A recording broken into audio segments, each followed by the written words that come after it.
Amen. Tupo katika wiki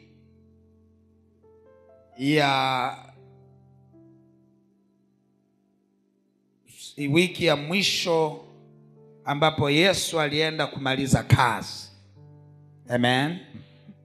Ambapo tunaita ni wiki takatifu, Holy Week, ambayo ilianza ile siku ya matawi Jumapili. Haleluya. Na kwa kuwa leo Mungu ametupa nafasi ya kuonana,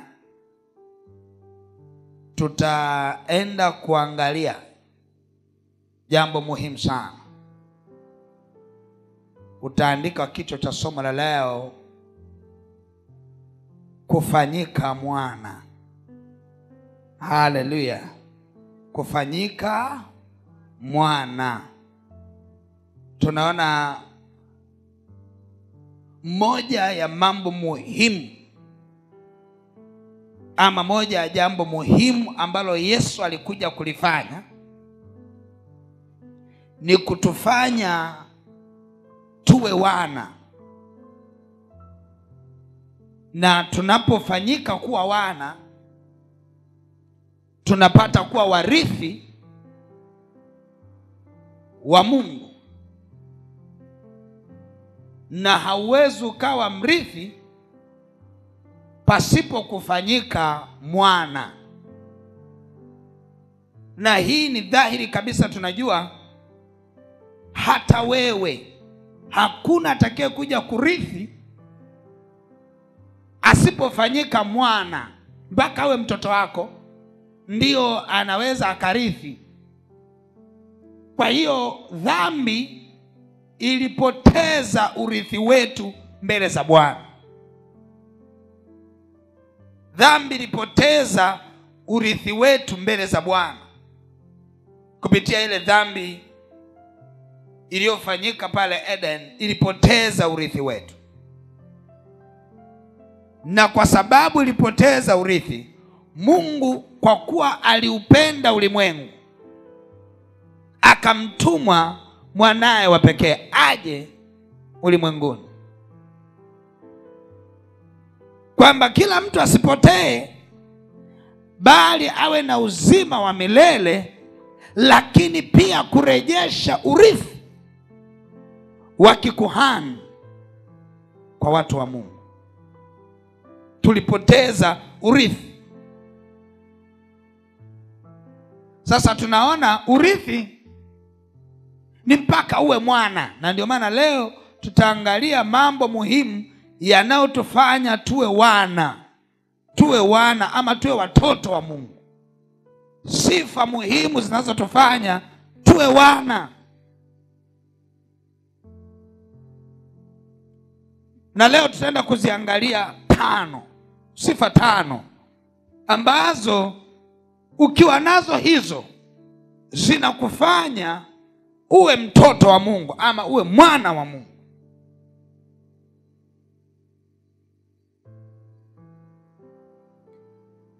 Tukiangalia ile ya kwanza, sifa ya kwanza ambayo hiyo inakufanya uwe mwana wa Mungu. Sifa ya kwanza ni kumpokea huyo Yesu Kristo kuwa Bwana na Mwokozi wa maisha yako. Ni ya kwanza hiyo. Kumpokea Yesu Kristo, kumpokea awe Bwana na Mwokozi wa maisha yako ni sifa ya kwanza ya kuwa mwana ama ya kuwa mtoto wa Mungu. Tutasoma katika kitabu cha Yohana sura ya 1 mstari ule wa 12. Yohana sura ya 1 mstari ule wa 12. Alafu baada ya hapo tena tutasoma Yohana 3 mstari wa 3. Yohana 1 sura ile ya 12. Tuanze ule mstari wa 11, lakini target ni wa 12. Twende.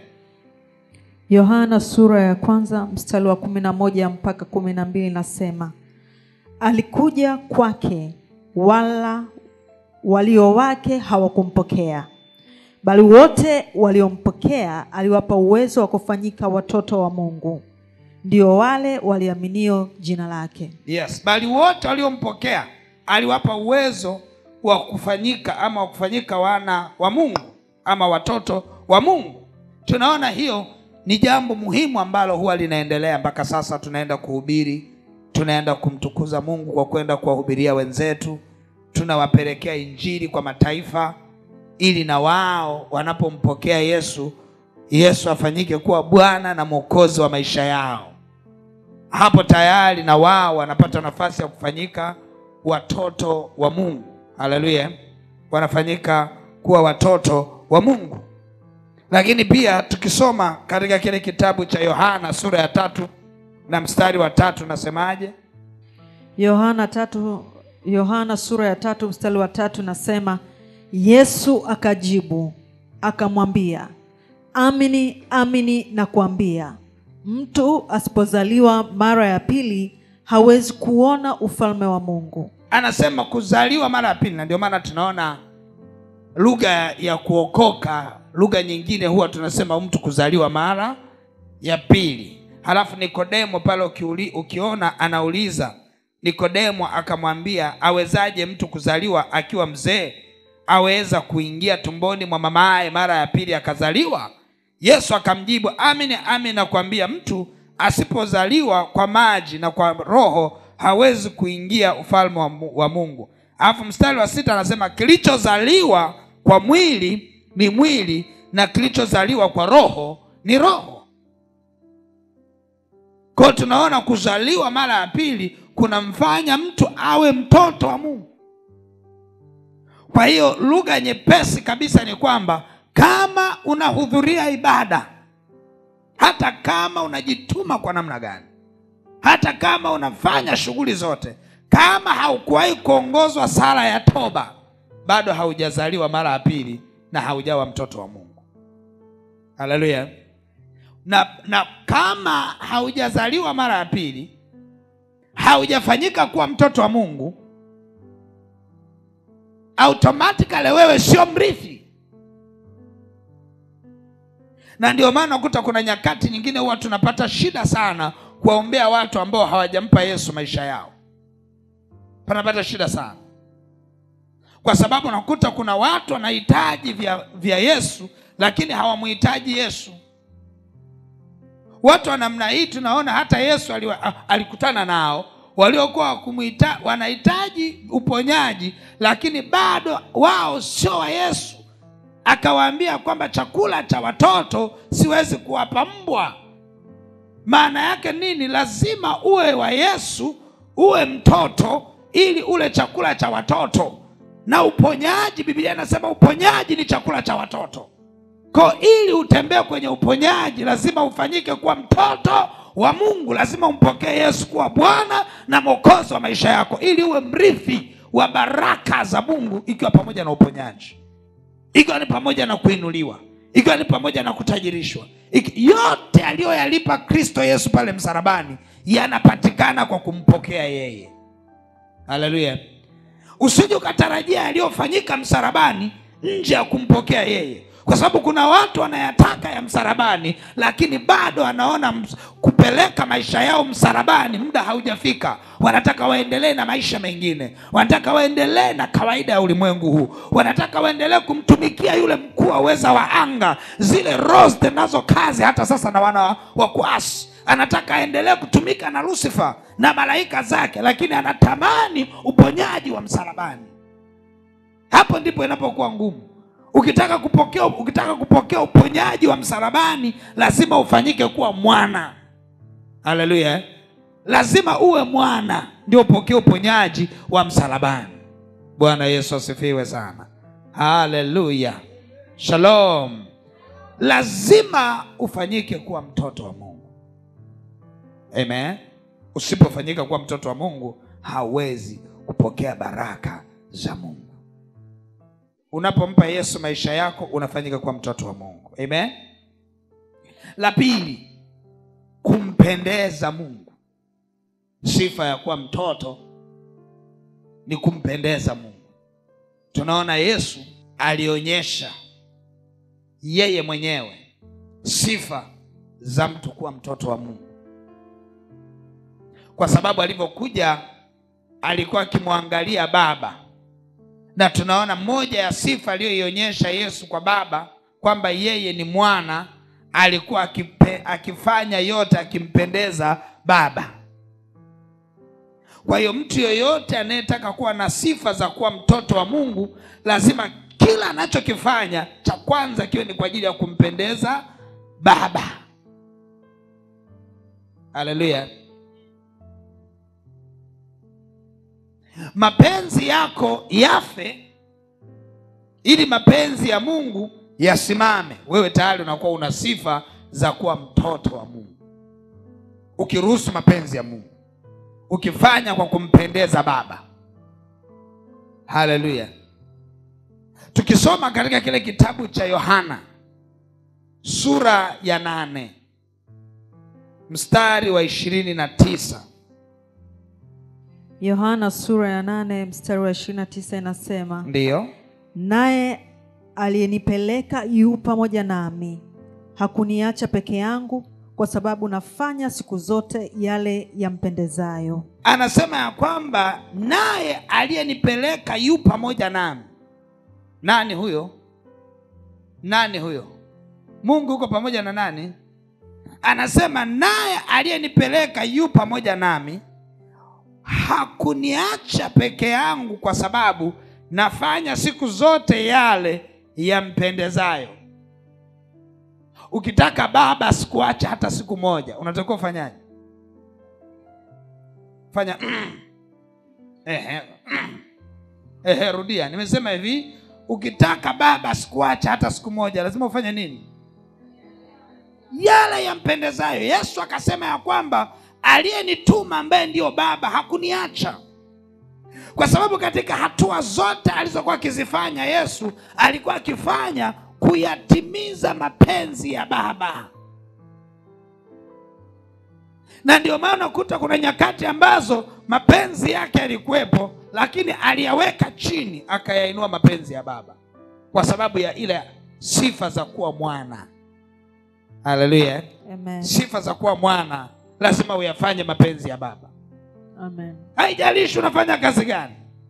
Yamkini upo kwenye ajira yako, yamkini uko kwenye biashara yako, kwenye ndoa yako, kwenye mahusiano yako, chochote ambacho upo, lazima mapenzi ya Baba kwanza yatimizwe. Haleluya. Hapo ndipo unafanyika kuwa mwana. Kwa sababu ni rahisi sana mtu kusimamia mapenzi yako. Kila mmoja ana mapenzi yake. Unajua mapenzi yako ni yapi? Mapenzi yako ni yapi? Ni zile prayer point zako zile ambazo unaamkaga nazo kuziombea.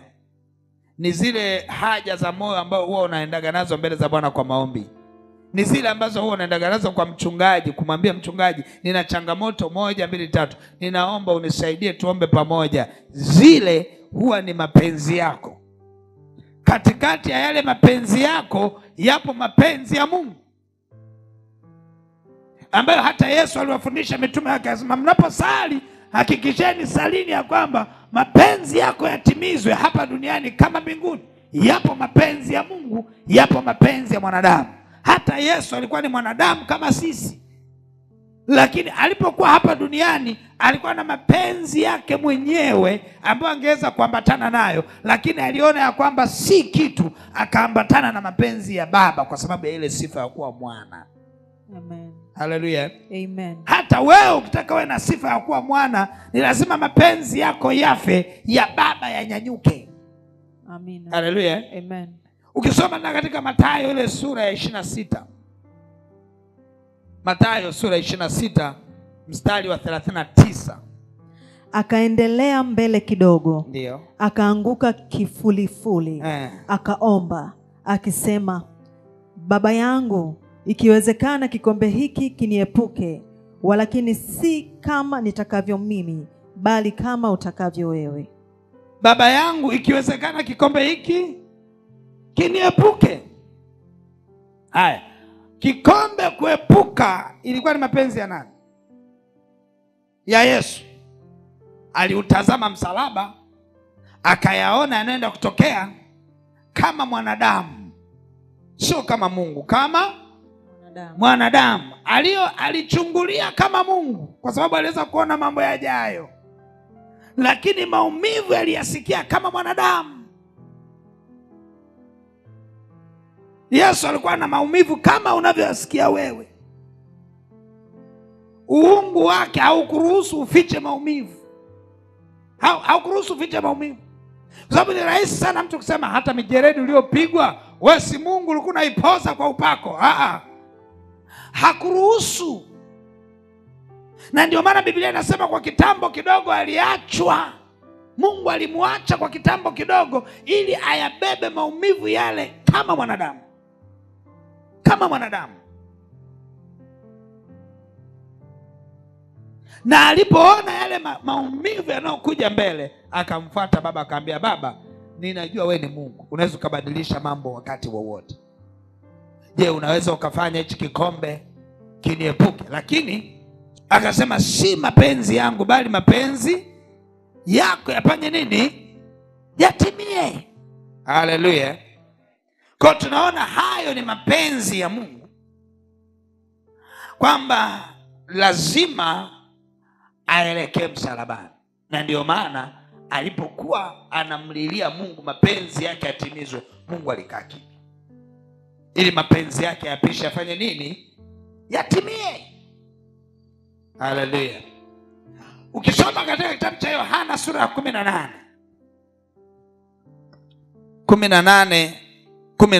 Yohana 18:11. Basi Yesu akamwambia Petro, rudisha upanga alani mwake. Je, kikombe alichonipa Baba mimi nisikinywee? Anasema hivi, je, kikombe ambacho kimewekwa mbele na Baba mimi nisikinywee? Akasema rudisha huo upanga alani mwako. Kwa sababu akina Petro alishakuwa wamesimama kama wanajeshi, wamekaa kwa ajili ya kuhakikisha ya kwamba hakuna kinachoendelea. Mmekuja kumkamata Yesu, hatuwezi kuruhusu tumkamate Bwana wetu. Mmoja akachomoa upanga akamkata sikio. Asingewazuia, wangeendelea, wangewatandika. Sio kwamba wale tenashara walikuwa ni wapole na wazembe hivyo, wangechezea mapanga wale Mafarisayo mpaka wachanganyikiwe. Lakini Yesu akamwambia, no, kuna kikombe ambacho natakiwa nikinywee. Haya yote nayoyaona ni mchakato wa mimi kwenda kukinywea kikombe ambacho Baba amekiweka. Je, kikombe alichokiweka Baba mimi nisikinywee? Mnataka kuipigana hii vita? Je, hawa watu wasiponishika mimi, halafu niendelee kuishi hicho kikombe sijakinywea, nini kinatokea? Kwa sababu ni mapenzi ya Baba. Kwa tunakuta Yesu ameonyesha mfano wa kuwa mwana kwa kuyatimiza yote yaliyo mapenzi ya Baba. Hata wewe, sifa kubwa ya mtoto kwamba ni mtoto wako, unajivunia kwamba ni mtoto, ni pale ambapo mtoto ataweza kuyatimiza mapenzi ya Baba. Haleluya. Mapenzi ya nani? Ya Baba. Anajua kabisa kwamba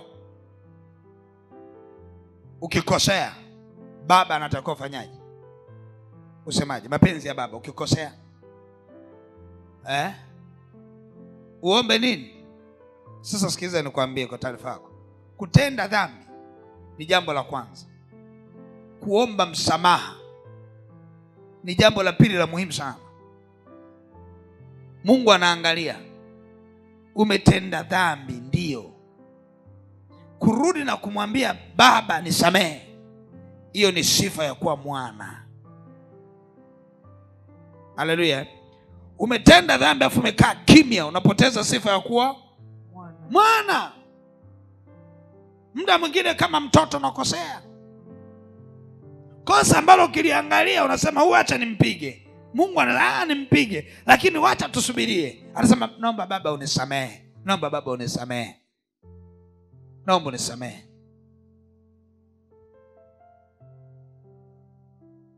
Mimi leo dakika chache tu kabla sijaja hapa, mimi mtoto wangu Prince nimemtuma kwenye gari. Nikionaga ameenda sehemu amekaa muda mrefu, naanza kuuliza anafanya nini. Hasa ni utoto. Akaingia kwenye magari akaanza kutafuta biskuti zote akazikusanya. Halafu sasa ili asionekane akaenda kaziweka ndani. Yaani mifuko ameiacha, ameenda na jeans kubwa. Halafu kachomeka huko kwenye nguo yake ya ndani, ndio amejaza huko biskuti. Halafu anapita na mimi ametuna kabisa. Halafu anapita katikati yangu, anambia njoo. Njoo. Mbona umetuna? Ile cha kwanza sasa, nisamehe. Cha kwanza nifanya nini? Nisamehe. Nilianza kumsamehe kabla sijajua alichokiweka ndani, kwa sababu ametangulia kusema nisamehe, na alikuwa ameshuka kabisa nisamehe kama anaelekea machinjoni. Nikaambia nini? Kufungua hivi na kuta ameweka biskuti. Sasa hizi biskuti ulizoziweka huko unakulaje? Hizi biskuti ulikoziweka huko, hebu zitoe. Ndio kuzitoa, ndio akaenda kula. Ukimuuliza sababu ya kuzificha huko, mimi sijui anawaza nini. Lakini hata sisi Mungu anauliza hivi sababu ya kwenda kuongea uongo anawaza nini? Vile unavyoongeaga uongo, unaongea uongo ili iwaje? Na Mungu naye anajiuliza, huyu mtu anaongea uongo ili iwaje? Lakini hata kama umeongea uongo, sifa ya kuwa mwana ni kumwambia Baba ni rehemu, unitakase kwa damu yako. Ile tu haikupi nafasi mbele za Mungu kwa utakatifu, bali inakupa nafasi kama mwana kuyatimiza mapenzi ya Mungu. Na anaposema kuyatimiza mapenzi ya Mungu ni yapi? Mungu ameeleza mapenzi yake kwenye neno lake, na wote tunajua hii toba ni sehemu ya mapenzi ya Mungu kwa watu wake. Lakini hapo mapenzi mengi sana, na ndio maana Biblia inasema shukuruni kwa kila jambo, kwa maana hayo ni mapenzi ya Mungu kwetu. Kwa unapoenda mbele za Bwana kwa kushukuru, unashukuru kwa sababu umepokea, lakini unatimiza mapenzi ya Baba. Ni vitu viwili kwa wakati mmoja. Kwa unapoenda kushukuru, na ndio maana tunasisitiza mje mshukuru hapa Bwana akiwatendea. Njoo kimbia hapa, chukua maiki, sema namshukuru Mungu kwamba nilikuwa naumwa na sasa nimepona. Unayatimiza mapenzi ya Mungu pia. Haleluya. Mungu mapenzi yake ni kusifiwa. Alituumba ili tumsifu. Anaposema hivi tuliumbwa ili tumwabudu. Kuabudu, unajua maana ya kuabudu ni sifa zilizopitiliza. Unaingia kwenye kuabudu. Unapomwabudu Mungu, unaabudu kile unachokisikia ndani. Huko ndani unasikia umwambie Mungu, wewe ni Mungu, hakuna Mungu kama wewe. Lakini kipindi unafanya hivyo, pia unayatimiza mapenzi ya nani? Ya Mungu. Na kwa kuwa unayatimiza mapenzi ya Mungu, unaanza kuleta radha mbele ya kiti cha enzi ya kwamba anayeongea ni mwana, ni mtoto. Haleluya. Amen. Haleluya. Amen. Najua yapo mapenzi yetu mengi tu, lakini mapenzi ya Mungu yakitangulia mbele, wewe ni mtoto wa Mungu. La tatu, kukaa katika neno lake. Ukifungua katika kitabu cha Yohana sura ya 8:31. Yohana sura ya 8 mstari wa 31 inasema, basi Yesu akawaambia wale Wayahudi waliomwamini, ninyi mkikaa katika neno langu, mmekuwa wanafunzi wangu kweli kweli. Malizia 32. Tena mtaifahamu kweli, na hiyo kweli waweka huru. Amen. Kukaa ndani ya neno ni sifa ya kuwa mtoto wa Mungu. Kukaa katika neno ni sifa ya kuwa mtoto wa Mungu. Kila baba ana neno lake. Haleluya. Kila baba ana neno lake. Na ndio maana nyumba yoyote na baba. Nyumba yoyote na baba. Na kila baba ana neno lake kwa ajili ya kuiongoza nyumba yake. Nyumba ni ya baba. Nyumba ni ya nani? na inaongozwa kwa neno la nani? La baba. Nashangaga mama angesema nyumba ni ya mama. Mama ndio mwenye nyumba eti kwa sababu unaosha vyombo.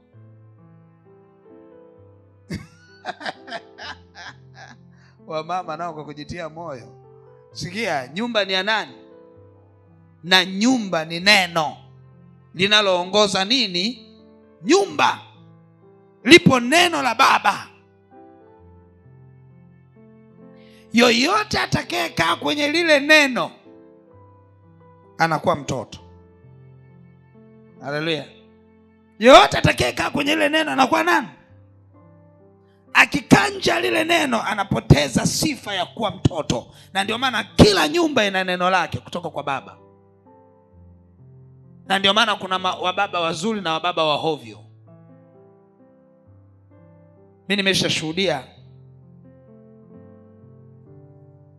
Kuna wengine kijijini kule tuliotokea vijijini, achana na watoto wa siku hizo tunawalinda, yani watoto wanalindwa kama sui kama nini. Mbona sisi hatukulindwa na tumefika hapa tulipo? Na tulikuwa tulindwi sisi. Tukule kijijini ulikuwa unalindwa kule. Kule si anapoondoka kuku na unaondoka. Kabisa. Unapigwa tu mkwala. Ole wako ole kwa watu. Ndio hiyo tu. Tahadhari ambayo tulikuwa tunalindwa ni kula kwa watu basi. Na mimi nilikuwa najiuliza hivi, kwa nini ni nani anayenichongea kwa nikila kwa watu nashikwa? Why? Kila nikila kwa watu nashikwa. Kwa nini? Yaani baadaye ndio nikaja kugundua kwa nini nakamatwa. Nilikuwa na harakati nyingi sana. Kwa hiyo nilikuwa nachafuka mapema tu. Yaani saa 3 mimi tayari unioni usoni. Inapofika saa 6 umekula kwa watu, utanawa mikono. Na wale wachafu kienda kula wanaambia nawia hapa. Kwa ile alama ilikuwa inachora hapa. Kwa hiyo ukirudi nyumbani mkono kama bendera ya Tanzania, huku blue huku unakamatwa. Kesi ndio ilikuwa ni moja tu, kula kwa watu. Lakini ukiachiwa umefanya nini? Umeachiwa. Sasa kwa wale ambao tulikuwa tunaachiwa, kuna kijana mmoja mimi nilikuwa nashuhudia hana kipingamizi cha kurudi wakati wowote. Sisi tulikuwa hatuna uhuru huo. Utaachiwa mchana, lakini inapofika 12 lazima umeshaingia nyumbani. Nadhani wengi tumeishi hivyo. Tulikuwa tunaachiwa kama kuku. Wengi tulikuwa tunaachiwa hivi. Ni neno la nani? La baba, kwamba 12 uwe wapi? Nyumbani. Kuna neno la baba pia lilikuwa linatokea ambalo zamani tulikuwa tuelewi, lakini baba alikuwa na maana yake. Anakuambia usiende kucheza nyumba ya mtu fulani. Mlishakutanaga na hiyo changamoto Hapo pale ndio penye rafiki yako, alafu umeambiwa usiende kucheza hapo. Yaani hata uzunguke vipi. Yaani unakuta muda mwingine na yule kaambiwa usicheze na yule. Ujue hapa baba kwa baba kuna mahali kuna cheche zimewaka huko, wamegombana. Kwa hiyo vita inaamka na kwa nani? Na watoto. Na ilikuwa ni jambo jema kwa sababu kwa ajili ya ulinzi. Watu waliogombana unaenda kula kwake, anaweza kukuwekea kitu kibaya. Kwa hiyo ulikuwa unaambiwa usiende kula kule. Sasa kwa nini tulikuwa tuko salama? Kwa sababu tulikuwa tunashika neno la baba. Ukiambiwa usiende kucheza kwenye ile nyumba, hauendi kwa sababu ya neno la baba. Na hiyo ndio sifa ya baba, kwamba huyu ni mtoto wangu. Kwamba ni mtoto wangu kwa sababu gani? Kwa sababu nikimwambia asiende, haendi. Nikimwambia aende, anaenda. Ni sifa kwamba unalishika neno la baba, unafanyika kuwa na sifa ya kuwa mtoto wa yule ambaye umelishika neno lake. Na ndio maana unaweza kuwa unatembea hivi afu wanaume wawili wakao wanakuja nyuma yako. Mmoja akakwambia we endelea, alafu sauti ya baba yako, mwanaume wa pili ni baba yako, akamwambia njoo. Utaenda kwa ya nani? Ya baba. Kwa nini? Kwa sababu sifa ya kuwa mtoto ni kushika neno la nani? la Baba. Haleluya. Na hiyo ndio sifa muhimu sana. Na ndio maana wengi tunaweza tukawa tunapoteza sifa ya kuwa watoto wa Mungu kwa sababu Baba anachosema hatukisikii. Ukipoteza sifa ya kusikia kutoka kwa Baba, tayari umepoteza sifa ya kuwa mwana. Kuna mtu mmoja amenielewa? Ukipoteza sifa ya kusikia neno la Baba, umepoteza sifa ya kuwa mwana. Lakini unaposikia neno la Baba, unapata sifa ya kuwa mwana. Kutokana na hichi nilichosema, hiyo Biblia unapoisoma ni lazima ujue sawa ya kwamba unapokea maelekezo ya Baba anataka ufanye nini. Unavyohangaika kuendelea kuyatimiza unayoyasoma kwenye Biblia yako, unazidi kupata sifa ya kuwa mwana. Haleluya. Pambana tu. Lile usiloliweza jioni liombee toba. Unaendelea kutengeneza sifa ya kuwa mwana. Haleluya. Hivi unapata picha gani mtoto wako akikosea afa kakaa kimya? Wale ambao mmeshapata watoto, amekosea afa amekaa kimya. Unaambia umekosea afa amekalia hivi kimya. Haombi msamaha wala afanye nini? Anakuletea kiburi. Kwanza ndani huko anaanza kumkoroga baba kwa sababu anaanza kutingisha ule uwana.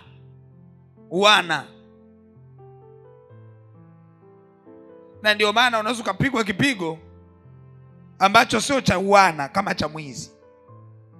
Kwa sababu umepoteza sifa za kuwa mwana. Na ndio maana mzazi yoyote mtoto wako akikuomba msamaha alafu kamchapa, na wewe unapoteza sifa ya kuwa baba. Tunaelewana vizuri Maana kuna wazazi wengine ni hawaelewagi. Yaani haelewi baba na mama, naomba nisamee baba, naomba. Mtoto anasema baba na, yani sitarudia mbia. Hapana, kalete fimbo. Wewe unadhani hawasemagi tu kwamba baba yangu mimi ni mwenda wazimu. Hawasemi tu. Hawasemi kwamba mama yangu ni vichaa. Na kwa taarifa yenu, ninyi sisi tuna majina yetu sisi. Tuna majina yetu. Tuna majina yetu. Na wanajua mambo mengi tu. Na muda mwingine wakituona wahovyo wanaweza katutania bila sikujua. Kwani wewe hukumwitaga jina babako? Na yeye hajijui, yupo tu. Na anapotembea kumbe ana jina lake bwana. La hovyo kutokana na tabia zake za hovyo.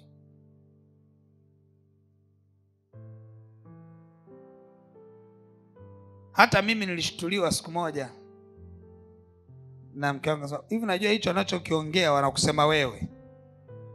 Wanasema mimi. Kulikuwa kulikuwa kinatokea nini, afu wakaongea kitu fulani hivi. Kama msemo fulani hivi, sio ni kitu gani nimesahau. Walisema mbwa. Kulikuwa na yule mbwa, akiondoka asubuhi naye anaondoka, akirudi yani ukirudi naye anarudi. Kwa hiyo akakupa jina la yule mbwa. Unaona watoto walivyokuwa wanani hao.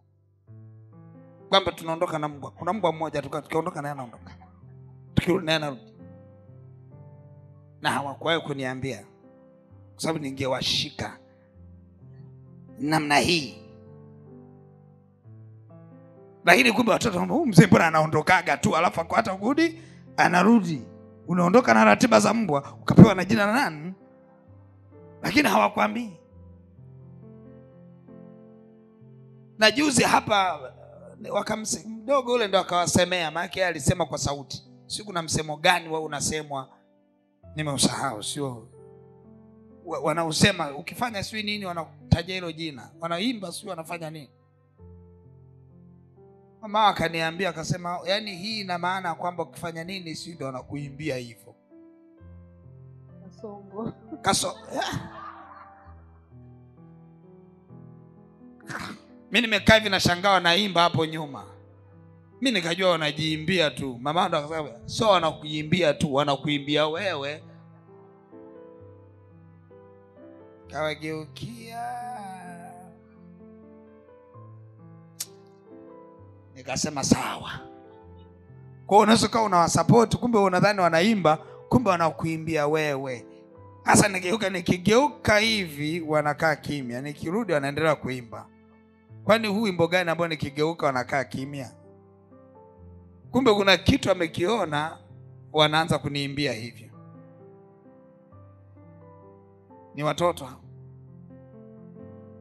Sasa watoto wetu hawa muda mwingine ni kuombea tu, kwa sababu unaweza kadhani hawajui vitu, kumbe wanajua. Lakini Mungu awatie nguvu. Sifa ya kuwa mwana ni kushika neno la nani? La Baba. Unalishika neno la Baba. Akikwambia twende, usianze kumuimbia wimbo. Nenda. Akisema rudi, hata kama haupendi usimuimbie wimbo. Sawa sawa? Rudi. Unalishika neno la Baba tena kwa kupenda. Unajua kuna kulishika neno la Baba kama sheria, na kuna kulishika neno la Baba kama kwa kupenda. Sasa usishike kama sheria, ila haikupi sifa ya kuwa mwana. Shika kwa kupenda. Yaani rudi unafurahi kabisa. Baba aliniambia nirudi saa 12. Ninarudi saa 12 kwa sababu aliyesema ni nani? Ni Baba. Unafanyika, unakuwa na sifa za kuwa mwana.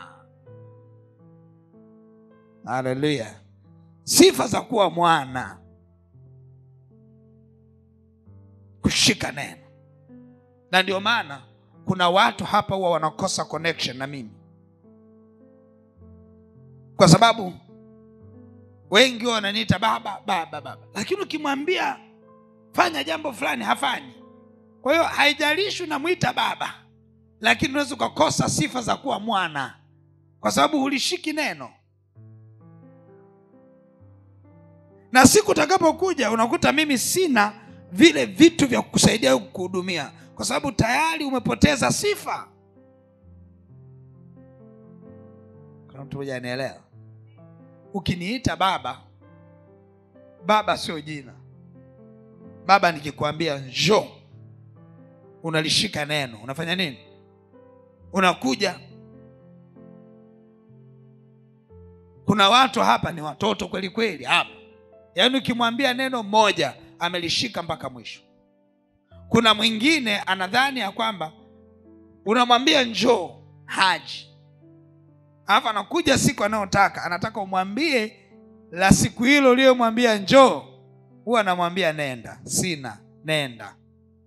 Ukilikosa kwangu kalitafuta kwa mchungaji mwingine sehemu nyingine, lakini mimi sina.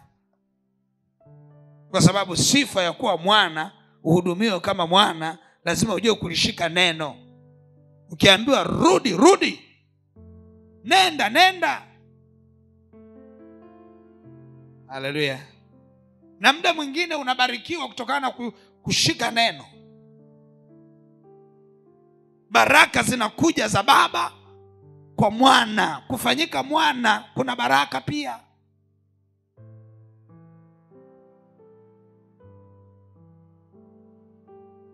Mfano mzuri ambao wanamtoleaga mfano si huu hapa. Bibia hapa alienda kabisa kule. Wapi ulikuwa? Kule Geita. Baba niko huku, nilikwambiaje? Rudi. Na ameshapata sijui inaitwa nini hiyo kazi sijui gani ameshapata pale, anaendelea. Alafu naambiwa fanya nini? Rudi. Na akafunga safari akarudi. Akafungasha vitu vyake akarudi. Hamna maswali mengi, akarudi. Niambie, unakofanyia kazi sasa hivi ni sawa na kule ulikorudi? Ungepigwa na vumbi kule mpaka kuchanganyikiwe. Wenye nako wenye kinajua shoko.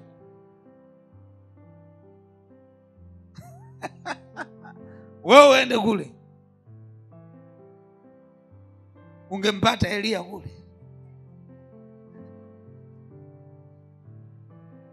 Ungempata tu jamaa mmoja mchunga ng'ombe na pozi lao akishika mtu anakaa.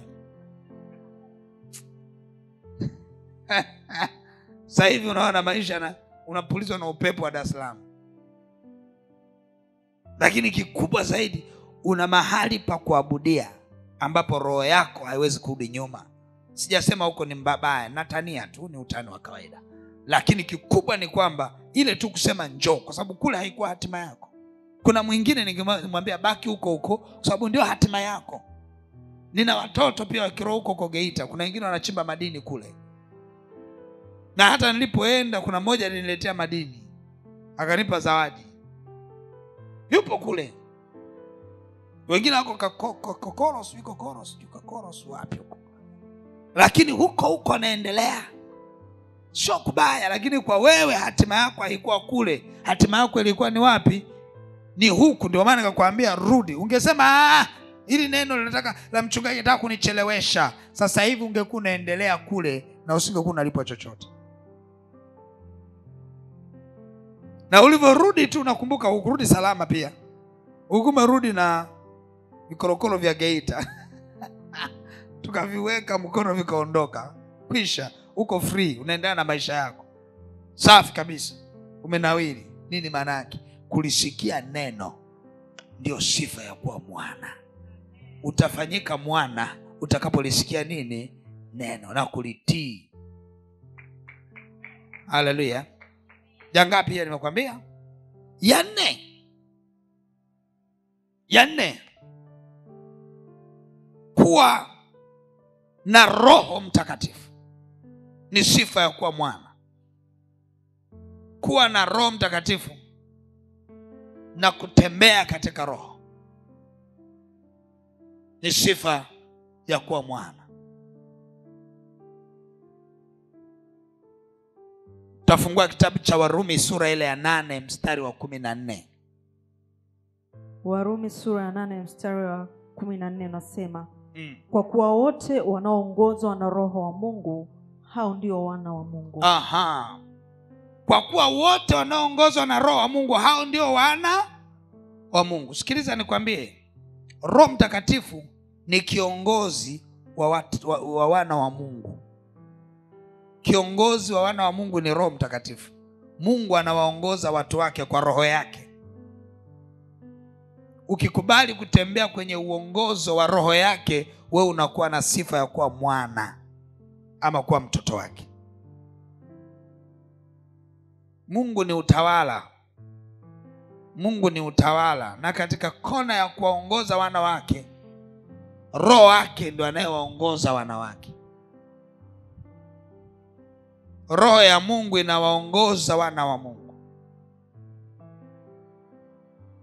Ukikubali kuongozwa na Roho wa Mungu, unakuwa na sifa ya kuwa mwana wa Mungu. Mungu anaongoza watu wake. Anawaongoza watu wake katika kweli yote. Anawaongoza watu wake katika kweli yote. Unapokubali kuongozwa na Roho wa Mungu, unakuwa na sifa ya kuwa mwana wa Mungu. Kuna uwezekano mkubwa ukakataa kuongozwa na Roho wa Mungu. Ukikataa kuongozwa na Roho wa Mungu, unapoteza sifa ya kuwa mtoto wa Mungu. Bali wote wanaoongozwa na Roho wa Mungu hao ndio wana wa Mungu. Kwa unaweza ukaokoka, lakini ukikosa sifa za kuongozeka, za kutawalika, unakosa sifa za kuwa mwana. Lazima uwe katika utawala. Haleluya. Mtoto lazima akae katika utawala. Mimi pale nyumbani kwangu, mlango anaweza mtoto akafungua kwa njia yote ile ambayo anaweza akafungua, lakini anaweza akafungua na akatoka. Hamna asichoweza. Anaweza akafungua kwa mkono, anaweza akafungua kwa remote, akafungua kwa njia yote, lakini akafanya nini? akatoka, yaani njia zote anaweza kufungua, alafu akatoka. Lakini hapa mimi na mama yao wote tuna uhakika hakuna anayetoka. Na wakati tunaondoka tukuambia asitoke mtu, tulishaongeaga mara moja huko nyuma, na wanaelewa ya kwamba hauruhusiwi kufanya nini? Kutoka. Kwa nini hawatoki? Kwa sababu wako chini ya utawala. Unadhani hawataki kutoka? Wanataka, lakini hawatoki kwa sababu wako chini ya nini? Ya utawala. Na ndio sifa ya kuwa wana. Kuna lugha ambayo huwa tunaichukulia kawaida. Unakuta mzazi akishindwa kukukontrol, huwa anakuambia kuanzia leo usiniite mimi baba yako. Simeshasikiaga hiyo? Usiichukulie kawaida. Usichukulie kawaida. Ni mwanzo ya roho ya kukataliwa. Usichukulie kawaida kama ni kitu cha kimwili. Kuna kiroho pia. Kama baba yako alishakwambia hivyo, kuanzia leo usiniite mimi baba yako, nenda katengeneze naye. Hata kama sababu yako ilikuwa ya muhimu, baba yako labda hajaenda shule akapingana, wewe nenda tu kwa njia yote katengeneze naye tu kwa level yake ile ile, kwa sababu ni spirit, ni neno la kukataliwa linaachiliwa kwako. Kwamba baba akikushindwa hakuna atakaye kuweza. Ukikataliwa na baba yako huwezi kaenda kukubaliwa ofisini kwako. Na sababu za baba kukukataa ni kwamba gani? Kwa sababu anashindwa kukutawala.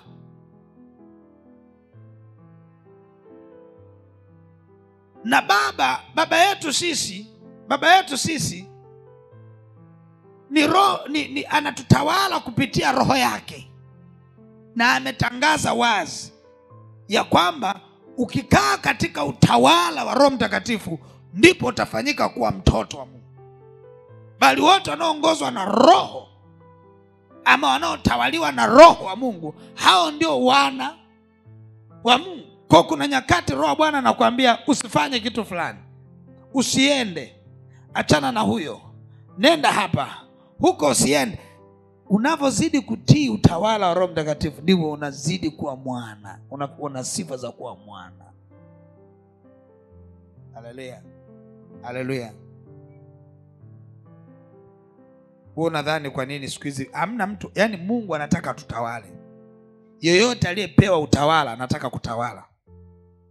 Na ndio maana hata mkuu wa nchi ukishindwa kutawaliwa naye, hawezi akawa rafiki yako. Hawezi akawa rafiki yako. Kwa sababu yeye ameitwa mkuu wa nchi ili atutawale wote. Na Mungu pia tunafanyika wana, sifa ya kuwa wana ili atutawale wote kupitia roho yake. Yoyote aliyepewa kutawala akikosa kukutawala hawezi kuwa rafiki. Wewe nadhani kwa nini wanaume wengi sio marafiki wa wake zao? Kwa sababu wanawake wengi wamegoma kutawalika. Ukigoma kutawalika hawezi kuwa rafiki yako. Kwa nini watu wengi tunakuwa sio marafiki wa Mungu? Wewe unadhani ni kitu rahisi Mungu kumwambia Ibrahimu, ondoka nenda mahali usipopajua, alafu unafungasha unaondoka? Ile ilikuwa ni level ya juu sana ya kutawaliwa na Mungu. Na ndio maana akamuita Ibrahimu kwa ni rafiki yake, kwa sababu alikuwa na uwezo wa kumtawala. Kwa hiyo yeyote ambaye atatawaliwa na Mungu kupitia roho wake anakuwa na sifa ya kuwa mwana wa Mungu. Come on, kuna mtu anaelewa? Kuna mtu mmoja anaelewa? Sasa kataa kutawaliwa na wanadamu, it's okay. Lakini ukikataa kutawaliwa na Mungu, umepoteza kitu kikubwa sana. Kwa sababu kuna watu wamepoteza kazi kwa sababu akifika hataki kutawaliwa. Hataki kutawaliwa. Unaona huyu hapa alivyo katika umbo lake? Simama kwanza. Umeona huyu umbo lake? Umeona? unakuta ana nafasi ambayo chini, njoo rafiki yangu, simama rafiki yangu, mnaona hawa? Unaona kwanza jamaa alivyoenda hewani mwenyewe tu hapa anakuwa kama Goliati na Daudi umeona kwenda hewani. Sasa kama mimi namwangalia huyu vipi twende kazi umeona? Sasa unakuta hawaajiriwi kwa maumbo, wanaajiriwa kwa sifa. Sawa sawa. Unaweza kukuta katika hali ya kawaida huyu ni bosi na huyu yuko chini yake. Kwa hiyo inamaanisha huyu atamwambia nenda, rudi. Akitaka kwenda hata nje inabidi aende akaombe ruhusa kwa nani? Kwa bosi, si ndivyo? Huyu ili kazi iwe nzuri ni lazima moyo wake autengeneze kutawaliwa. Hata kama anayemtawala akimwangalia kwa umbo ni kama kadogo kake katatu. Si kama naelewana Ni kadogo kake akishaanza kumuona huyu kama ni kale kadogo kake katatu, hiyo kazi kuna mahali mtashindwana. Kwa sababu kila aliyepewa utawala anataka kutawala. Si kama umeelewa mfano Kila aliyepewa utawala anataka kufanya nini? Huyu hapa na yeye kuna ile defensive mechanism, ile anajiona akijiangalia naye anajiona na tawala, na mtawala huyu anaanza na yeye kujitutumua, na yeye atatamani aonyeshe kwako ya kwamba mimi ndio bosi wako. Kwa akiona unajitutumua na yeye anajitutumua,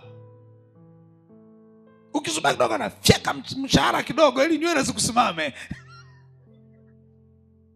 imradi tu kuonyesha kwamba wewe ni nani, uko chini yake. Sio kama umeelewa hiyo Umenielewa? Lakini huyu hapa, huyu ukitaka uende naye vizuri, wewe mwambie boss, umeamkaje? Ushangaza, muongezea 20 kwenye mshahara wake. Tunaelewana Kwa sababu kila anayetawala anataka kutawala ambaye hatawala. Sasa hapa nimetolea mfano wa mdogo kwa mkubwa, nyakati zote anataka kutawala. Sikia niwaambieni, Mungu anataka atutawale. Sifa ya kwanza kufanyika mwana ni kukubali kutawaliwa na Mungu. Akikwambia nenda, rudi, utakuwa rafiki wa Mungu. Akikwambia huyo mke sio wako, acha, siku hiyo utakuwa rafiki wa Mungu.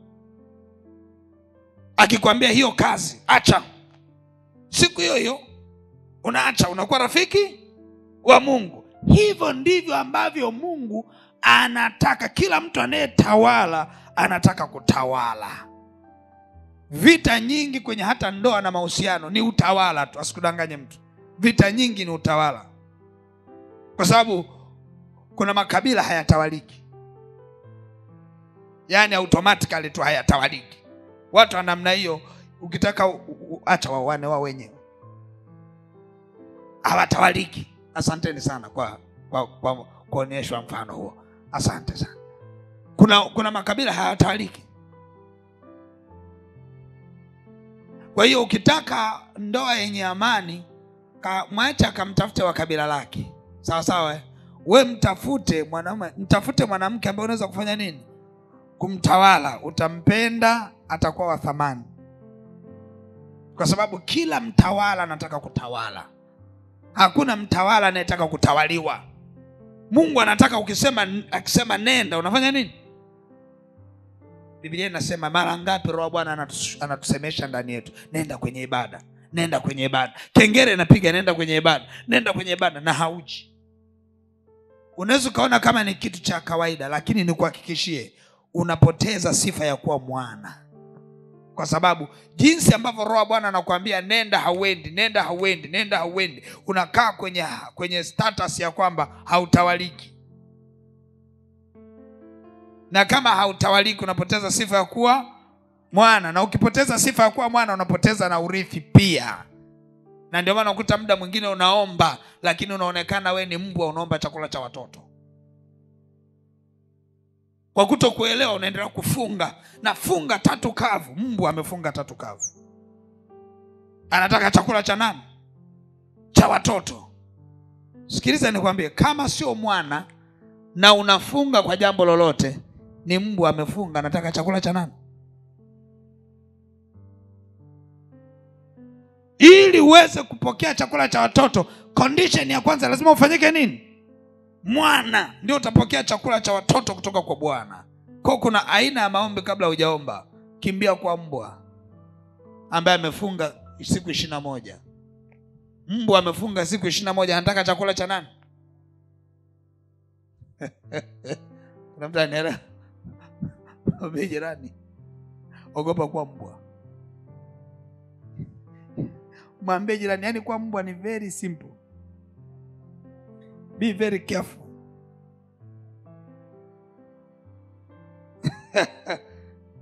Katika ulimwengu wa roho umevaa suti yako namna hii, mbingu inasema mbwa kapendeza leo. Mbwa amependeza. Mbwa akavaa tai. Haleluya. Mbwa akavaa suti. Kwa sababu gani? Anataka kupokea wakati hana sifa za kuwa mwana. Ya mwisho kwa leo tutaangalia upendo wa kweli unakufanya upate sifa ya kuwa mwana. Upendo wa kweli unakufanya upate sifa ya kuwa mwana.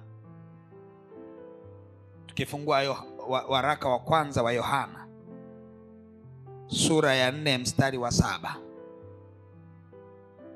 Wapenzi na mpendane, kwa kuwa pendo latoka kwa Mungu, na kila apendaye amezaliwa na Mungu, naye anamjua Mungu.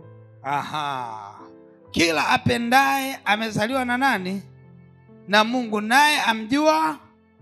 Upendo wa kweli anasema kila apendaye amezaliwa na Mungu. Sasa hicho ni kigezo tu cha kuangalia kama huyo uliyekaa naye jirani yako ni mwana wa Mungu, ni mtoto wa Mungu ama sio mtoto wa Mungu. Angalia maisha yake. Tunajuana hapa. Kila apendaye amezaliwa na nani? Anapenda huyo. Kila apendaye amezaliwa na nani? Anapenda. Ni swali.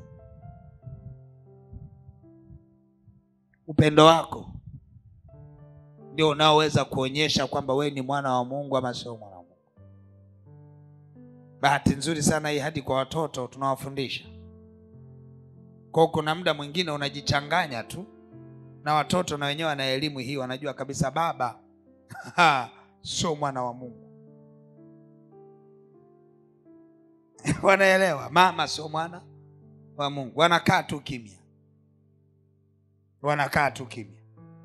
Wanajua huyu mama ni mnafiki tu kama wanafiki wengine akiwa kanisani. Huyu baba mnafiki tu kama wanafiki wengine wakiwa wapi? Kanisani. Kwa sababu wakirudi nyumbani hawaoni upendo. Hawaoni upendo. Ni rahisi sana kujua kama we ni mwana wa Mungu ama sio mwana wa Mungu. Upendo. Wanaangalia vile unavyopeleka mambo yako kama vita. Muda wote ni vita. Wanajua hapa hamna Mkristo hapa, wala hamna mtoto wa Mungu hapa.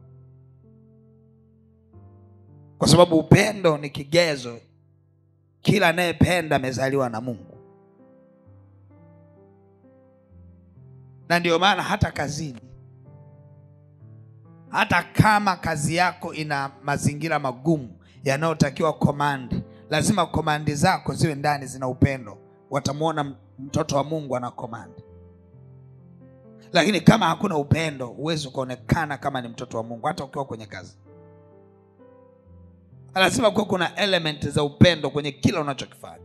Lazima love ionekane. Ukipewa mamlaka ya juu, watu wako wa chini waonyeshe upendo.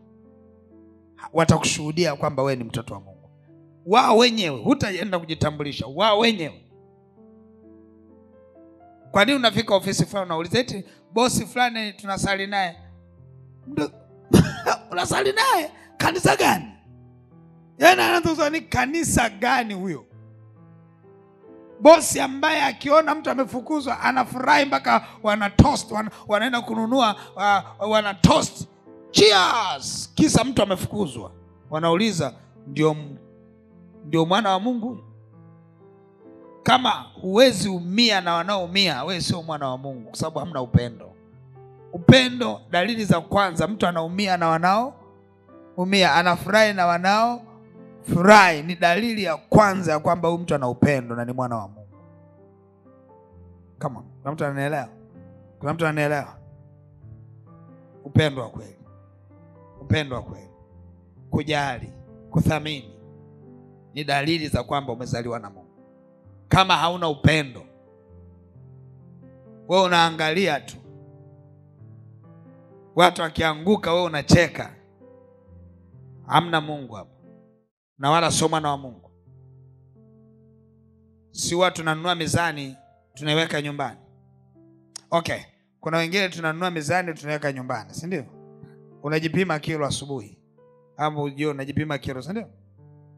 Tuashuma hauna mizani. Kuna jamaa anapitisha kwacha na mzani. Unampa shilingi 100 ngapi? 500 si 100 ngapi? Anakupima.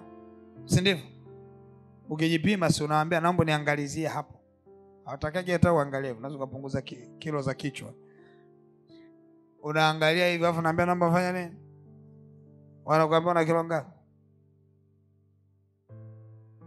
27. 55. Kilo ngapi? 80. Jana nilikuwa na 85, leo nina 80. Kwa kilo zimefanya nini? Hata katika ulimwengu wa roho kuna mizani. Mzani wa kwanza, angalia upendo wako. Utajua kilo zimeongezeka kama zimefanya nini? Zimepungua. Utajuaje una upendo? Angalia unavyotazama vitu, unavyowatazama watu, unavyowachukulia watu. Angalia unavyo-comment juu ya vitu vinavyoendelea kwa watu. Angalia unavyojisikia ndani mtu akiwa na mabaya. Na unajisikiaje ndani?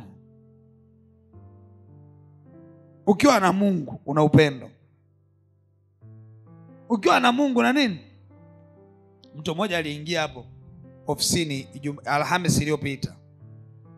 Tulianza saa 12 tukamaliza saa 3 usiku. Akaingia akasema, "Hivi inawezekanaje?" Akapiga, "Kwa kweli mimi uchungaji siuwezi. Uchungaji siuwezi." Saa 12 asubuhi mpaka saa 3 usiku uchungaji siuwezi. Sikia nikwambie, ukiwa na Mungu ndani yako kutakuwa kuna upendo. Na ukiwa na upendo huwezi sikia njaa wenzako wanavyoumia. Unasikiaje njaa? Unachokaje wenzako wanavyoumia? Ulishawahi uguza mtoto wako ama ndugu yako ukachoka? Unayempenda. Ndivyo ilivyo unavyowahudumia watu wengine ukiwa na Mungu ndani. Upendo ndio unaokusukuma. Kwa vitu vingine sio akili zetu wala sio credit zetu. No. Ni upendo.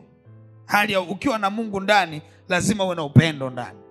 Ukiwa hauna Mungu ndani anza kuona upendo unavyoshuka. Utajua kwamba ndani Mungu anazidi kufanya nini? Kuondoka. Muulize jirani yako, wewe ni mtoto wa Mungu? Mwambie kwa hizi 5, wewe ni mtoto wa Mungu? Muulize kwa hizi 5, wewe ni mtoto wa Mungu? Mwambie nitajie ulizozisikia. Mwambie ya kwanza, haya, akutajie 5 zote.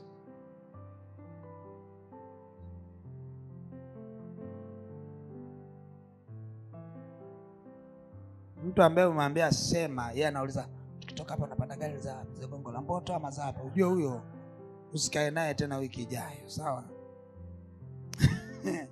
Haleluya. Mwambie hizi 5, mwambie jirani yako hizi 5. Zishike hizi tu kwanza. Kufanya tathmini ya kwamba wewe ni mwana wa Mungu. Mwambie zishike hizi 5 kwanza. Kufanya tathmini ya kwamba wewe ni mwana wa Mungu. Hizi 5 tu. Nyingine za baadaye. 5 tu hizi. Hizi zikuongoze. Usitake masheria mengi, 5 tu za mwanzo. Zishike hizo 5 tu za mwanzo. Alafu jipime, kawafundishe watu 5. Zishike hizo 5, kawafundishe watu ambao hawajaja leo kwenye ibada. Wafundishe watu 5.